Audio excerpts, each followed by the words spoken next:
Okay, good afternoon, everybody.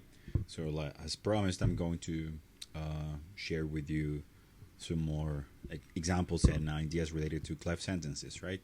So, this is a topic that's usually covered in the context of emphasis, right? So, well, if you remember here, well, cleft sentences. I mean, yeah, something to consider, of course, is it comes from the verb to cleave, which is to divide, as you can see in the picture there. The past tense is cleaved or cleft. So when we want to, like I said, when we want to focus or emphasize, let's say, part of a sentence, and there are many elements that we can actually, let's say, emphasize, we tend to divide this.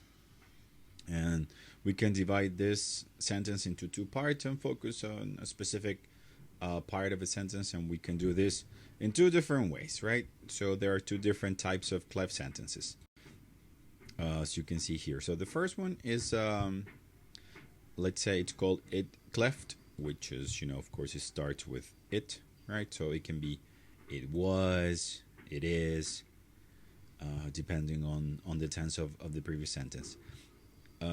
So here, for example, we're emphasizing the part that says last month. So it was only last month that I decided to go back to school, right? So the original sentence can be something like, I decided to go back to school last month, or only last month. And the second type is the one called WH cleft, which starts usually with the word what. There's another kind that I'm going to share at the end, but yeah, there are some other options as well, but usually starts with what. So what I needed was a nap. Basically saying, the original sentence can be something like, I needed a nap. Right, so let's say, to give you some more details, here there are two types of, like I said before, there are two types of cleft sentences. So the first one that I mentioned was the one called it clefts. So here the information that's emphasized, let's say, comes after the pronoun it. So an example can be, Sharon's car got broken into yesterday, right? No. So it was not Sharon's, it was Nina's car that got broken into. So this is the part that's, let's say, emphasized, right? So so this is, let's say, the first kind.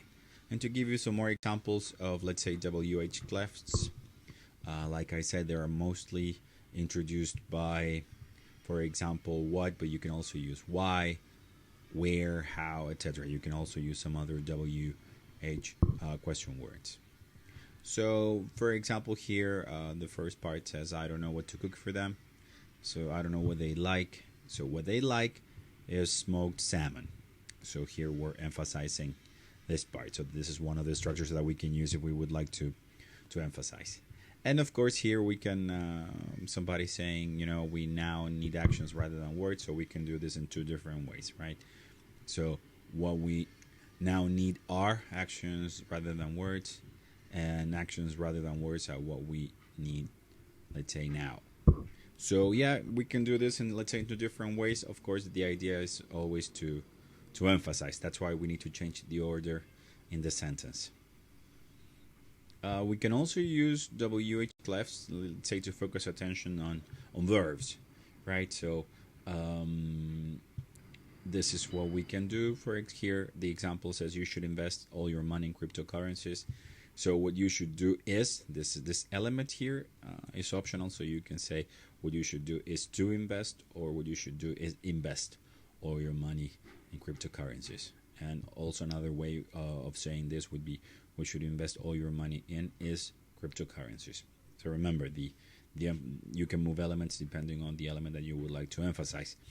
And the last part, it's related to the use of this word all, that can, let's say, replace what, right? So, and this is something that you can hear, let's say, in many songs, or something that's very common. So I want a PlayStation 5 for Christmas. So all I want for Christmas is a PlayStation 5, or let's say PlayStation 5 is all I want for Christmas.